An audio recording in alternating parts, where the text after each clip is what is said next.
2026 যেটা আসছে সামনে, এই 2026-এ মানে ওদেরকে শিখিয়ে দেবে, ভাঙড় থেকে আইএসএফ ওদের শিখিয়ে দেবে, এটা আমরা বলতে পারি। হ্যাঁ, না না, মুখে আমরা কাজ করেও দেখিয়েছি, লড়াইটা কিভাবে করতে হয় ভাঙড়ের মানুষ দেখিয়ে দিয়েছে। ক্যানিং থেকে এখানে এসে যে মোস্তানিও করে ভাঙড়, আজকে ভালো করে ভাববেন, আপনারা একটা কথা ভাববেন, এই আব্বাস একজনকে শুধু নিয়েছে, আর আরাবুল যে পার্টিটাকে টিএমসি পার্টি ভাঙড়ের জন্ম দিয়েছে তাকে বসিয়ে দিয়ে একটা ব্যক্তিকে স্বাগত জানাচ্ছে, ফুলের মালা দিচ্ছে ওর গলায়, অথচ মানে টিএমসি কে বসিয়ে দিয়েছে আরাবুলির মতন লোকে। তাতে করে বোঝা যায় ইনি আরাবুল থাকলে ওর একটু অসুবিধা হয়ে যাবে, লুটে পিটে খাবার নানান রকম আছে, জমি ব্যাপার আছে, সেই কারণে একে সরিয়ে দিয়ে ও কিছু নামটাম কিনতে চাইছে, আরো শিরোনামে আসতে চাইছে। অ্যাকচুয়ালি আইএসএফ সওগাতের 10 পয়সাও মূল্য দেয় না, এটা আমরা বলতে পারি। তারা তো বলছে যে আরাবুল তো আইএসএফ কে সহযোগিতা করেছে। ওটা ওরা বলতে পারে, আমরা কোনোদিন বলবো না, আর আমরা এটা কোনোদিন ভাববো না। আর আমাদের মোট কথা, টিএমসির কোন লিডার, কোন নেতাদের আমরা কি বলে মানে সহযোগিতা নিতে চাই না। ভাইজান দাঁড়িয়ে থাকলে আমরা ঠিক আছি, ভাইজান হয়তো আমরা সব হয়। এই যে শওকত মোল্লার বিরুদ্ধে বলছেন, কোথাও ভয় লাগছে না? তিনি একজন এমএলএ। হ্যাঁ, এমএলএ, ভয় লাগবে কেন? সত্যি কথা বলবো তো ভয় কি?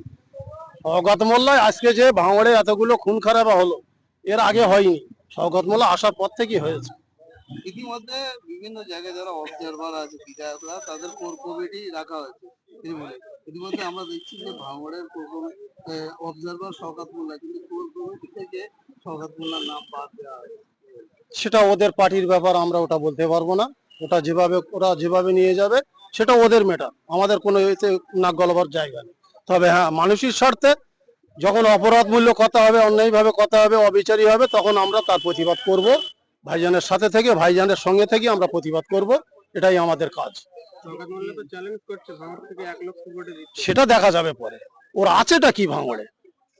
আজকে যারা টিএমসি এনেছিল তারা সব আয়েছে, অলরেডি ভাঙড়ে কিছুই নেই, ওদের টিএমসি বলে নেই, নেই না হবে। আপনারা ওই যে গাছে ডাব খেতে গেলে গাছে উঠতে গেলে কিনে খেতে হয়, আপনারা কোনোটাই করবেন না, বলবে ডাব খাবো, তাহলে কি করে হবে? সেটা ভাঙড় তো দেখিয়ে দিয়েছে, ভাঙড়ের মানুষটা লড়াই করে। আপনারা বললেন পঞ্চায়েতে আমরা জিতে যাবো, তাই জেতার রেজাল্ট বেরোনোর আগে আপনারা শোনেন, এখানে আমি বলছি, শোনেন, আমাদের দেখেছিলেন আশা করি ভোট গণনার সময় কিভাবে আমাদের উপরে জুলুম করেছে, একাধিক মানে আমাদের জুলুম মানে খুবই জুলুম করেছে। আর একটা কথা, এই যে অফার টফার দিয়ে মানে ঘর দরজা দিচ্ছে, এই যে ঘর দিচ্ছে, এত দুর্বল ওরা হয়ে গেছে। একটা গরিব মানুষ যে সেদিন গাদিন কোথায় জানো ঘর ভেঙে দিয়েছে, বাসন্তী ঘর ভেঙে দিয়েছে, মানে গরিব মানুষের উপরে সব সময় ওদের টার্গেট যে আইসেফ করছে।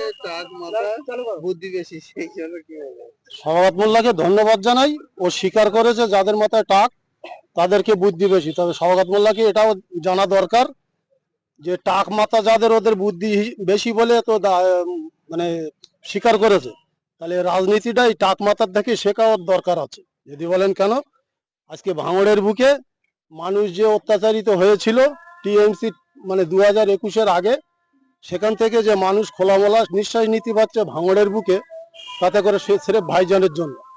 আর ভাঙড়ের মানুষ ভাইজানকে পাশে পেয়ে খুব খুশি। ভাঙড়ের মানুষ আগামী যে 26-এ ইলেকশনটা আসছে, মন খুলে ভাইজানকে ভাঙড়ে সমর্থন করবে, এটা আমরা জানি। চাক মাথায় শওকত মোল্লা, ভাঙড়ের অবজারভার, ক্যানিংপুরের বিধায়ক, তিনি সংবর্ধনা দিয়েছেন, আপনাকে কি দিয়েছেন?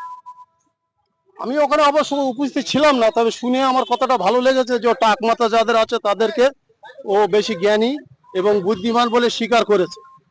এই কারণে ওকে বলি যে রাজনীতিটা শিখতে হলে আমাদের কাছ থেকে, বয়স্ক লোকের কাছ থেকে, টাক মাথাদের কাছ থেকে ওর মানে শেখা উচিত, কিভাবে বলতে হবে কথা, মানে কিভাবে রাজনীতি করতে হবে শেখা উচিত ওর কাছে। 2026-এ সায়ানি বলছে খেলা হবে ভাঙড়ে। খেলা তো অলরেডি আইএসএফ করবে, খেলা শুরু করেছে ওরা, শেষ করবে আইএসএফ। ভাঙড় আইএসএফ এর আছে, থাকবে, ছিল, থাকবে। কিন্তু গতকাল দেখলাম যে বোলেরহাটে মহিনুরের হাতের কিছু আইএসএফ ছেড়ে কেউ যায় না, একটা কর্মী যায় না। আইএসএফ এর অত মাথায় ব্যথা হয়নি, আর এরা কোনো দুর্নীতির সাথে জড়িত না, এরা মানে একেবারে 100% ছাত্রা, এদের কোনো ভয় নেই। শুধু ভাইজান থাকলে, সামনে থাকলে আইএসএফ মাথা গরম করে ভাইজানের সাথে থাকবে। 2021 সালে পর থেকে ইতিমধ্যেই ভাঙড়ে তৃণমূল 2-1 গোলে কিন্তু জিতে রয়েছে। কেন বলছি এটা?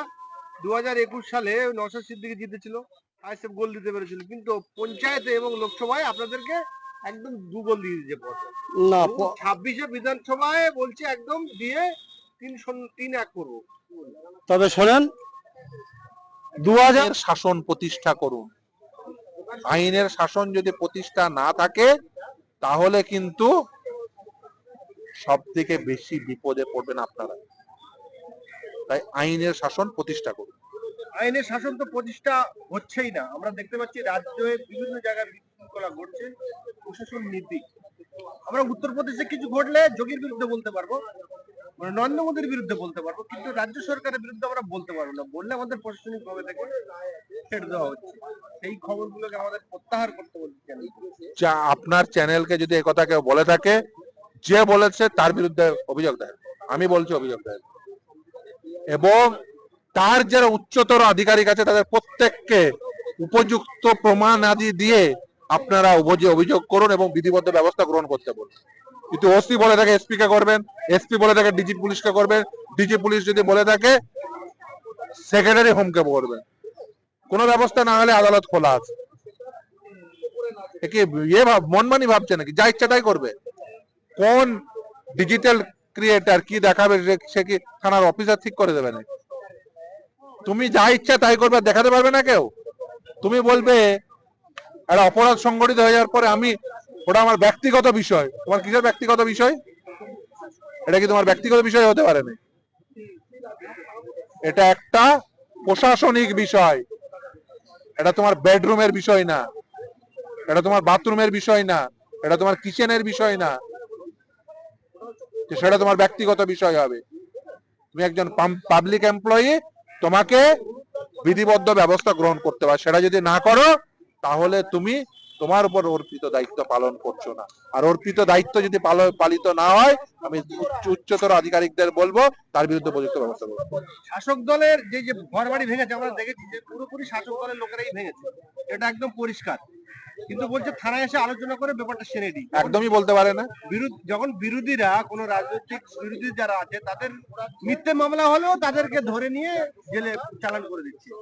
তাহলে প্রশাসনের যদি এখানেও আচরণ হয়, তাহলে সাধারণ মানুষ যারা আছে তারা না, সাধারণ মানুষকে বলবো, প্রথম কথা আপনারা প্রথম যেটা করবেন সেটা হচ্ছে সুবিচার করুন। আপনারা সুবিচার করুন।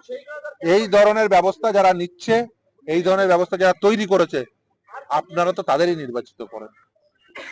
উল্টে দেবেন, পাল্টে যাবে, উল্টে দিন পাল্টে যাবে।